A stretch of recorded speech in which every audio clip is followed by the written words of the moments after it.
यो सरकारले चाहिँ तिनीहरूका ती बलात्कार गर्ने अङ्ग नै काटिदिनु पर्छ भन्ने मेरो साथीहरू। हाम्रै देशमा मात्रै हो कि अरू देशमा पनि हो, यो कुनै पनि घटना हुँदा चाहिँ न्याय माग्नका लागि अथवा न्याय पाउनका लागि या त आन्दोलन गर्नुपर्ने या त कुनै नारा जुलुस नै गर्नुपर्ने। साथीहरू तपाईँहरू एकैछिन यो भिडियो हेर्नु त, एकैछिन यो भिडियो हेर्नु त।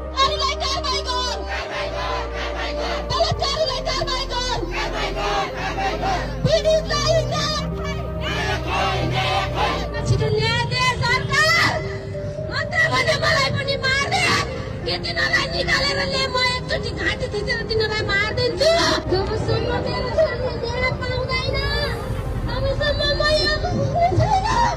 मेरो छोरीलाई छिटोभन्दा छिटो न्याय दे। पापी अपराधी मेरो छोरीलाई तैँले हत्या गरेर मारिस्। जबसम्म मेरो छोरी न्याय पाउँदैन तबसम्म म यो आन्दोलन गरिराख्नेछु।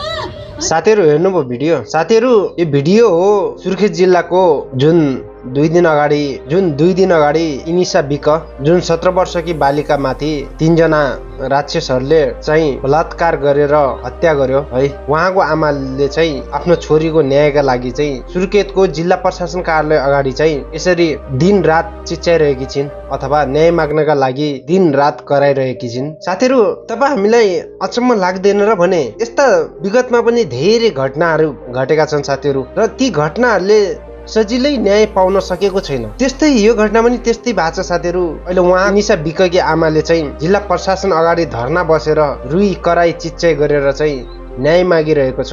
यो आफैमा एउटा के भन्ने, यो जतिको विडम्बना अरू के नै हुन सक्छ साथीहरू। किनकि रेप गरेर होइन बलात्कार गरेर जघन्य अपराध गरेको यस्ता व्यक्तिहरूलाई समाजमा खुलेआम छोड्नु भनेको फेरि यस्ता घटनाहरू नघट्लान् भन्न सकिँदैन साथीहरू। त्यसैले म के भन्न चाहन्छु भने यो हाम्रो वर्तमान सरकारलाई जति सक्दो चाँडो यिनीहरूलाई छोपेर कारबाही मात्र होइन तिनीहरूका ती बलात्कार गर्ने अङ्ग नै काटिदिनु पर्छ भन्ने मेरो जोरदार माग हो साथीहरू है। म यो वर्तमान सरकारलाई यही भन्न चाहन्छु, यस्ता पापीहरू यस्ता अपराधीहरू जेलमा पनि बस्नु हुँदैन। यिनीहरूका चाहिँ जो अङ्गले बलात्कार गर्छन् नि ती अङ्गहरू काटिदिनु पर्छ साथीहरू है। राक्षस यस्ता पापीहरूलाई समाजमा यसरी राख्नु हुँदैन होइन। जेलभित्र पनि यिनीहरूलाई यसरी त्यत्तिकै राख्नु हुँदैन। यिनीहरूलाई चाहिँ तर्पाउनु पर्छ होइन। यिनीहरूलाई चाहिँ सही ठेगाना लगाउनु पर्छ। साथीहरू तपाईँहरूले हामीले यस्ता घटनाहरू विगतदेखि नै देख्दै आएका छौँ। आजसम्म यो देशमा यस्ता घटनाको निष्पक्ष खोज अनुसन्धान हुन सकेको छैन। त्यसैले अब आउने